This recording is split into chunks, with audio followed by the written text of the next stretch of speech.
जहाँ पर देव दर्शन हो वहीं भव पार होता है, जहाँ मुनियों की वाणी हो वहीं उद्धार होता है। मुझे लगता नहीं नवकार से ऊंचा यहाँ कोई, वहाँ सब पाप कट जाते जहाँ नौकार होता है, वहाँ सब पाप कट जाते जहाँ नौकार। મોનાબેન અને વિનેશભાઈ કાપડે સાહેબ આ પરિવાર કાયમી આપણી સંસ્થાનું હમદર્દ રહ્યું છે। મોનાબેનના સુપુત્રી અર્પિતાબેન, જેમને તો તમે સારી રીતે બધા ઓળખો છો। જૈનિક કુમાર વચ્ચે પણ આપણી સંસ્થામાં ચોમાસામાં આવ્યા હતા। ખૂબ ઉડતી મુલાકાત હતી, ત્યારે તો બધા આરામ કરતા હતા, એટલે બહુ એટલી મુલાકાત થઈ નહીં। આપણને સરસ મજાનો ચા અને બિસ્કિટનો સરસ નાસ્તો પણ તેમને કરાવ્યો હતો। અને આજે તેઓ અંબાજી દર્શન કરવા ગયા, અંબાજીથી શંખેશ્વર દર્શન કરવા આવ્યા અને સ્પેશિયલ આપણી મુલાકાત આવ્યા છે, તે બદલ આપણે સૌપ્રથમ તાળીઓના ગડગડાટથી એમનું સ્વાગત કરીશું।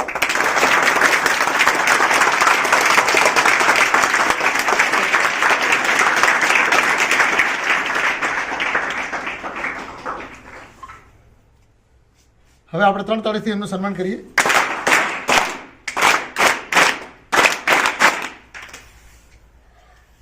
જૈનિકભાઈ, તેમના માતા પિતા, તેમના સારથી અને અર્પિતાબેન આપણી વચ્ચે પધારે છે, તેમનું હાર્દિક સ્વાગત કરીએ છીએ। અને આપણે સૌપ્રથમ નવકાર મંત્ર, ત્યારબાદ પવિત્ર મન, પ્યારા પ્યારા અને આપણો શ્લોક સિસ્ટમ છે પ્રમાણે પ્રાર્થના સૂચના આપશો બહેનોનો પ્રાર્થના મંત્રી। નવકાર મંત્ર સારું।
આજની પ્રાર્થના ભજન। ત્યારે રામની સાથે હજારો હતા, જ્યારે વનમાં ગયા ત્યારે કોઈ નતું। વાહ વાહ રે આ દુનિયા મતલબની, દુનિયામાં કોઈ નથી। જ્યારે લક્ષ્મણની સાથે હજારો હતા, જ્યારે બાણ વાગ્યું ત્યારે કોઈ નતું। વાહ વાહ રે આ દુનિયા મતલબની, દુનિયામાં કોઈ નથી। જ્યારે સીતાની સાથે હજારો હતા, જ્યારે રાવણ લઈ ગયો ત્યારે કોઈ નતું। વાહ વાહ રે આ દુનિયા મતલબની, દુનિયામાં કોઈ નથી। જ્યારે હનુમાનની સાથે હજારો હતા, જ્યારે જડીબુટી લેવા ગયા ત્યારે કોઈ નથી। વાહ વાહ રે આ દુનિયા મતલબની, દુનિયામાં કોઈ નથી। બહુ સરસ। આ ભજનનો સાર એવો છે કે જ્યારે તમારો સંકટનો સમય આવે છે, જ્યારે વિકટ પરિસ્થિતિ આવે છે, ત્યારે સમય પણ તમને સાથ નથી આપતો। ખૂબ સરસ। ચલો ધૂન। બાગમાં ખીલ્યા છે ફૂલ, ફૂલડા કોને ચડાવશું। બાગમાં ખીલ્યા છે ફૂલ, ફૂલડા કોને ચડાવશું। રામને ચડાવશું ને સીતાને ચડાવશું। રામને ચડાવશું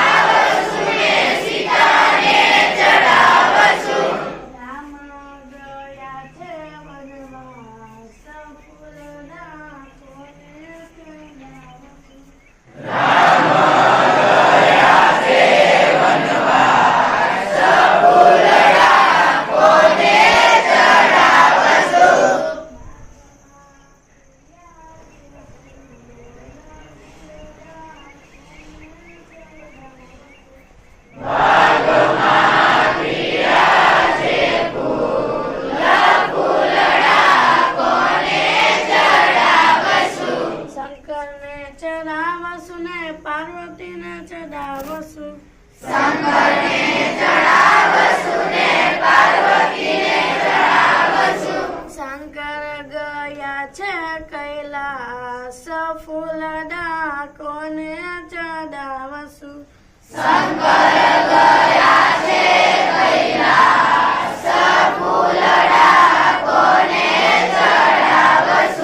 બાગમાં ખીલ્યા છે ફૂલ, ફૂલડા કોને ચડાવશું.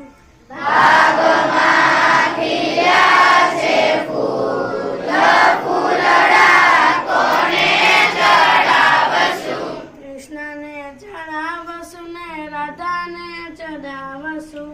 કૃષ્ણ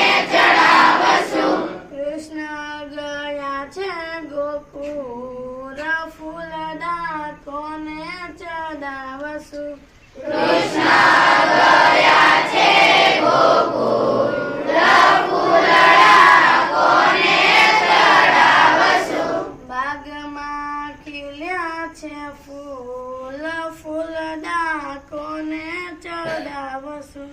બાગમાં ખીલ્યા છે ફૂલ, ફૂલડા કોને ચડાવશું.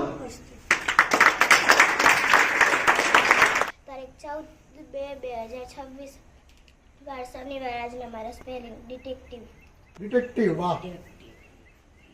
બોલો, કોને આવડે છે ડિટેક્ટિવ? તું બોલજે, આપણે એનું કોઈ DETECTIV ડિટેક્ટિવ એટલે ગુપ્તચર. ફ્રેન્ડ.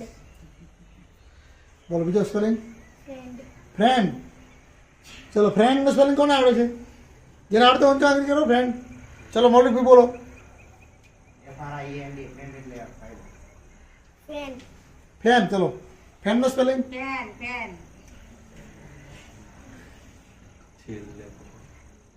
ચલો ફેનિલ બોલે જોરથી.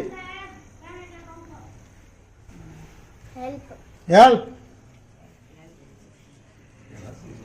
ચલો સંજય.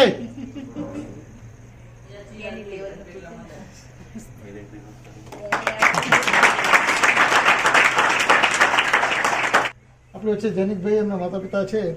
જૈનિકભાઈ, આપ થોડી બાળકોને માર્ગદર્શન આપશો. વડીલો બેઠા હોય અમે ના દાદા, અમે તો બહુ રાજી થયા આ બધું જોઈને બસ. કે આ આટલું બધું બધું ભગવાનની સરસ કૃપા. ચલાવે છે. ભગવાન સંગીશ્વર પાર્શ્વનાથ દાદાની પૂરી કૃપા છે હા, એટલે ચાલે છે. નહીતર તો અમે તો નિમિત્ત છીએ, કરવાળો હજાર હતા. કરવા વાળા અને હું તો એક જ વસ્તુ કહીશ પણ હું કે શું કહું છું, સારા આપ જગ્યાએ બધા જ પૈસા સારું વપરાય ભણો અને જીવનમાં આગળ વધો. ક્યાંય આગળ પણ વધો, ખોટી લાઈન ના હોશિયાર થાઓ. પકડતા અને હોશિયાર થજો, જેનાથી આપણા દેશનું, આપણા મા બાપનું, આપણા કુળનું નામ ઉપર કરી શકીએ. અને બસ કોઈ ના ભણી આ શકે જેથી તો આગળ મદદ વધજો કરો. જીવનમાં. કોઈ નબળું હોય તો તમે એને મદદ કરો ભણાવવામાં.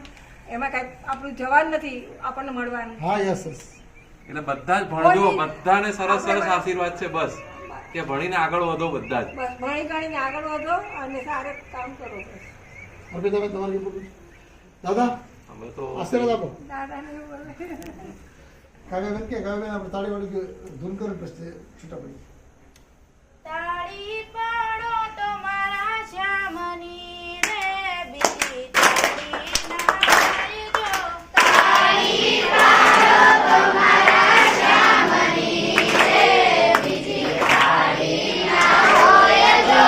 સ્મરણ કરજો મારા શ્યામનું રે, બીજું સ્મરણ ના કરજો.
આદિમાં હા આ જમીન પણ અમને દાનમાં મળી છે.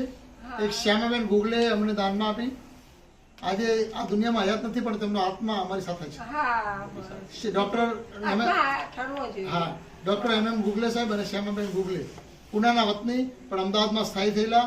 અમદાવાદ સિવિલ હોસ્પિટલમાં ડેન્ટિસ્ટ વિભાગમાં હેડ ઓફ ધ ડિપાર્ટમેન્ટ હતા. એ ખૂબ આપણે સેવા કરી. અમે ભાડાના મકાનમાં ચલાવતા હતા. ભાડાના મકાનમાંથી આ જમીન અમને ખરીદી આપી. આ જમીનમાં ડોક્ટર નવીનભાઈ પટેલ છે, પાલડીમાં રહે છે. માણાબેને 26મી જાન્યુઆરી એમની ગાડીમાં આવ્યા હતા. અચ્છા. એ નવીનભાઈ પટેલ સાહેબ મારા પ્રોફેસર મને ભણાવ્યો. એટલે મને એમ થયું કે મને કોઈ કે ભણાવ્યો છે તો મારે કોઈને ભણાવવા જોઈએ. હા બસ. આ ભાવના સાથે મેં આ સંસ્થા આપણે શરૂ કરી. જ્ઞાનના સાથે જ્ઞાન આપી આપવાનું. એટલે મેં આ બાળકો માટે આ સંસ્થા શરૂ કરી. ત્યારથી નવીનભાઈ મારી સાથે ને સાથે અત્યારે પણ મારી સાથે સતત મદદરૂપ થાય છે. અને તેમના સગા સંબંધી દ્વારા આ શરૂઆતના 5 રૂમ બનાવી આપ્યા. પાયાના પથ્થરમાં 5 લાખ રૂપિયા આજથી 20 વર્ષ પહેલા એમને આપ્યા 2004માં. ત્યારબાદ વિનેશભાઈ કાપડા સાહેબ, અર્પિતાબેન અને એમના મમ્મી મોનાબેન અહીંયા આવ્યા. આ જ ટાઈમ સંધ્યા ટાઈમે પ્રાર્થના ચાલતી હતી એટલે ત્યારે અહીંયા પતરાવાળા સંડાસ બાથરૂમ હતા. ત્યારે વિનેશભાઈ કાપડા સાહેબ એમણે કીધું. વિનેશભાઈ કાપડા સાહેબે પ્રશ્ન કર્યો કે દીકરીઓ રાત્રે બાથરૂમ ક્યાં જાય? કીધું અહીંયા. તો એમના હૃદયમાં ઠેસ વાગી કે મારી દીકરીઓ કે અહીંયા રાત્રે જવું પડે, બહાર ના જવું. બહાર ના જવું પડે. એટલા માટે એમણે તાત્કાલિક યુદ્ધના ધોરણે રૂમમાં જ કરાય. 4 રૂમ બનાવી આપ્યા. સંડાસ બાથરૂમ એટેચ સાથે, જેથી કરી દીકરીઓને રાત્રે બાથરૂમ માટે બહાર જવું ના પડે. બહાર ના જવું. આ ઉત્તમ ભાવના મોનાબેન અને વિનેશભાઈ કાપડા સાહેબની એ ભાવના થકી એ 4 રૂમ બન્યા. નહીં, સ્વભાવ બહુ હા. અને ત્યારબાદ એક ડૉક્ટર ભૂપેશભાઈ શાહ સાહેબ છે, પાલડીમાં હાર્ટના સ્પેશિયાલિસ્ટ છે. અને એમને ઉપરના 5 રૂમ બનાવી આપ્યા. એક કુસુમબેન શાહ છે જે અમદાવાદમાં ઉપરના રૂમના બધા જ 72,000 રૂપિયાના પત્રા એમને આપ્યા. અને આ બધું તમારી જેવા આવા લોકોના સહયોગથી આ બધું થઈ રહ્યું છે. અત્યારે હાલ એક પરાગભાઈ મહેતા સાહેબ અને ફાલ્ગુનભાઈ સાહેબના સહયોગથી, ફાલ્ગુનભાઈ દેસાઈ અને પરાગભાઈ મહેતા સાહેબ આ બંનેના સહયોગથી આ સરસ મજાનું કન્સ્ટ્રક્શન થઈ રહ્યું છે. ભોજનાલય પણ ત્યાં નવો આકાર લઈ રહ્યું છે. એટલે બાળકોને ભોજનાલયમાં ટેબલ ખુરશી, નીચે ફ્લોરિંગ અને રસોડું આખું નવું બની રહ્યું છે. એ બધું જ વ્યવસ્થા ફાલ્ગુનભાઈ દેસાઈ સાહેબ અને પરાગભાઈ મહેતા સાહેબ એમના થકી બની રહ્યું છે. અહીંયા ફ્લોરિંગ પણ કરી આપવાના છે. અને બાળકોને સરસ મજાના ત્યાં 10 સંડાસ અને મોટો હોજ પાણીનો 40,000 લીટર પાણીની ક્ષમતાવાળો હોજ બનાવી આપ્યો. આ બધી બહુ મોટી સેવા માત્ર એકલા માણસે આપણને કરી આપી છે. એટલે આ બધાના ઉપકારથી આ બધું ચાલે છે. અમે તો નિમિત્ત છીએ. અને એક કાંતાબેન બલાર છે, એક બિમલાબેન હુરા છે, 92 વર્ષના છે બિમલાબેન હુરા. એ તો સતત આપણી ચિંતા કરે અને બાળકો માટે અનાજ અને કંઈ પણ વસ્તુની જરૂરિયાત હોય તો સતત અમને મદદરૂપ થાય છે. એટલે આવા લોકોના આશીર્વાદથી આ સંસ્થા ટકી રહી છે, ચાલે છે. અને આ બાળકોના આશીર્વાદ છે અને આ બાળકોનું નસીબ છે. નસીબ. અમે બાળકોને કહીએ છીએ કે ક્યારે ગાળી ન બોલશો, ક્યારે અપશબ્દ ન બોલશો, ક્યારે ચોરી ન કરશો, ક્યારે જુઠ્ઠું ન બોલશો, ક્યારે વ્યસન ન કરશો. આ સંસ્કાર એમનામાં આજીવન રહેવા જોઈએ. અને શિસ્ત, સંસ્કાર સાથે સાથે શિક્ષણ મેળવે અને તેમના મા બાપનું, તેમના પરિવારજનોનું અને આ સંસ્થાનું. હા. અને જ્ઞાન એક એવી વસ્તુ છે ને જે આપવાથી હંમેશા વધે છે, ઘસાય નહીં. ઘસાય નહીં. એટલે આ પ્રકારનું શિક્ષણ આપવાનો અમે નમ્ર પ્રયાસ કરીએ છીએ. બાળકોને મહિનામાં એકાદ વખત ગરબા કરાવીએ, રાસ ગરબા કરાવીએ, મોટિવેશનલ અમારે પ્રોજેક્ટર છે એના પર પિક્ચરો બતાવીએ. આ બધું અમે કરીએ છીએ અને નાનકડી સેવા કરીએ છીએ આપ સૌના આશીર્વાદથી. અમે જયદીપભાઈને એવી રીતે ભણાવ્યો છે. હા. મારી આ જાતે ભણાવેલો છે. હા, યસ યસ. અને હું બધાને એક જ વસ્તુ કહીશ કે મારા અત્યારે અહીંયા ટ્યુશન નથી છો, રાખ્યા. ભવિષ્યમાં જ્યાં પણ જાઓ ત્યાં આ સંસ્થાને ભૂલતા નહીં અને તમે બધા ભેગા રહેજો અને મળતા રહેજો, જેનાથી આપણે આગળ બીજાને પણ ભણાવી શકીએ અને બીજાનો વિકાસ તમારા કરી શકીએ. પછીના આવે બસ એ પણ ભણી એ શકે, ખાસ યાદ રાખજો. બધા જ નાના મોટા દરેકને હું કહું છું આ વસ્તુ. રહી શકે, ભલે ભણી તમે શકે. ગમે ત્યાં હौसला જાઓ, મળે ને એને. ઇન્ડિયામાં રહો કે ઇન્ડિયા બહાર રહો કે ગમે ત્યાં રહો, પણ ભૂલતા નહીં આ ભૂમિને. તમે તમે ભણી છોકરાઓ ગણીને જાઓ બહાર તોય શું અહીંયા નહીં ભૂલતા. આપણે અહીંથી મોટા થયા છે એટલે એને નહીં ભૂલવાનું. આ બસ યાદ રાખજો ખાસ. જય જીનેન્દ્ર. અહીંયા તો છોકરા અહીંયા જ રહેતા હશે. અહીંયા જ રહે. જાય નહીં. વેકેશનમાં અહીંયા જ હોય. અહીંયા જ. એ લોકોના ઘર બહાર હોય. છે હોય. મામા લઈ જાય, ફુવા લઈ જાય, કાકા લઈ જાય, પણ મૂકી જાય પછી 10 દિવસ 15 દિવસ મૂકી જાય. અમુક ભૂપેન ને પ્રિન્સ ને ભૂપેન ને પ્રિન્સ તમે છોકરો છે એ તો કોઈ છે ને ના જ રહે. એના પપ્પા એક્સપાયર થઈ ગયા છે. મમ્મી બીજું કોઈ તો રહેતા. બિચારો છોકરો અહીંયા જ રહે. ખાસ આપણે શું આ બાળકોને અનાજ રોજનો ગેસનો એક બાટલો હતો. રોજના 30 કિલો ઘઉં વપરાય, ઓકે. રોજના 20 કિલો ચોખા વપરાય. આપણી મેજર જરૂરિયાત છે. રોજનો ગેસનો એક બાટલો વપરાઈ જાય. એટલે આપણે અનાજની વધારે જરૂર હોય છે. પૈસા નહીં, અનાજ કોઈ આપે નહીં. હા, બરાબર છે. કોઈની ટાંગણી જીતજો. ચોક્કસ હું કરાવડો. હા દાદા, ખૂબ આનંદ થયો તમે આવ્યા. બહુ જ આનંદ.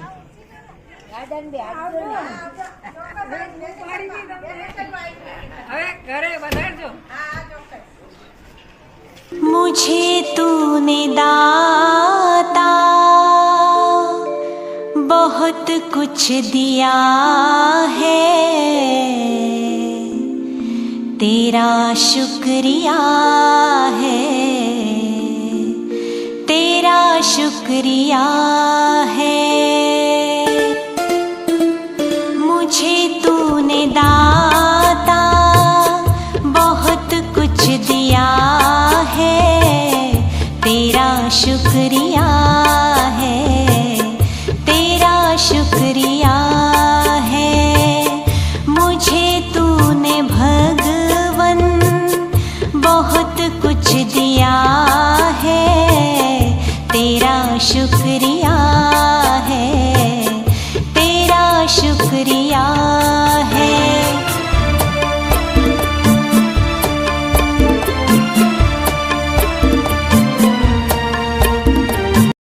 वेलकम सुस्वागतम आंगणे हमारा, फूल फूलनी पाखड़ी थी स्वागत तुम्हारा. आ भाव भर्યું निमंत्रण. मत कहो खुदा से मेरी मुश्किलें बड़ी हैं, ये मुश्किलों से कह दो मेरा खुदा बड़ा है. आती है आने या तो कर उनका खैर मकदम, तूफान से ही तो लड़ने खुदा ने तुझे गढ़ा है. ये मत कहो खुदा से मेरी मुश्किलें बड़ी. પણ ધર્મ કે કોઈ પણ જ્ઞાતિના નિરાધાર, અનાથ, તકવંચિત, જરૂરિયાતમંદ, અગરિયા પરિવારના બાળકોને રહેવા, જમવા, ભણવાનું સંપૂર્ણ નિઃશુલ્ક સેવા આપતો આશ્રમ એટલે લોકકલ્યાણ સેવા સંસ્થામાં ચાલતો અનાથ આશ્રમ. આવો બાળકો સાથે વાર્તાલાપ કરો, બાળકોને પ્રેમ આપો.